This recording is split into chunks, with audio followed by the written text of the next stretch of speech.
Patenzi mahsulotimiz erkaklar uchun maxsus formula asosida yaratilgan. Agarda sizda jinsiy zaiflik, erta bo'shalish holatlari, jinsiy aloqadan qoniqmaslik hissi yoki bo'lmasam jinsiy aloqadan keyin charchash belgilari bo'layotgan bo'lsa, yoki bo'lmasam sizda erkaklarda bo'ladigan 45 yoshdan keyin erkaklar klinikasi bezovta qilib tushkun kayfiyat, ayolingizni oldida o'zingizni noqulay his qilayotgan bo'lsangiz, albatta biz sizga mana shu maxsus formulali Patenzi mahsulotimizni tavsiya qilamiz.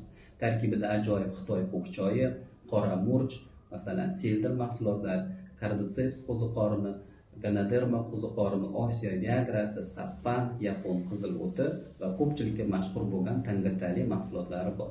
Bundan tashqari biz bemalol bepushtlik holatlarida erkaklardagi masalan o'sha sperma miqdorini kamayib ketishi yoki bo'lmasam foizini tushishdan tashqari o'ligini ko'payib ketadigan holatlarda, yaroqsiz holatlarda tavsiya qilamiz.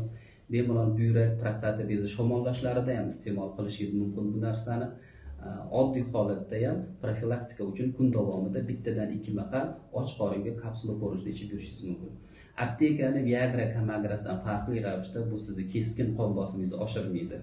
Ko'rish o'tkirligiga ta'sir qilmaydi, burningiz bitib qolmaydi, boshingizda qattiq og'riqlar paydo qilmaydi va albatta juda ham yaxshi kasalliklarni oldini oladi. Nafaqat erkaklar, buni ba'zi holatlarda ayollar muammosida ham bemalol tavsiya qilishimiz mumkin. Demak, buyrak, shamollashlar, ayollardagi mastopatiya, mioma holatlarida yoki bo'lmasam klinikasini og'ir o'tish holatlarida va albatta testosteron gormonini oshib ketib, turmush o'rtog'ini yoqtirmay qolgan holatlarda ham berish mumkin.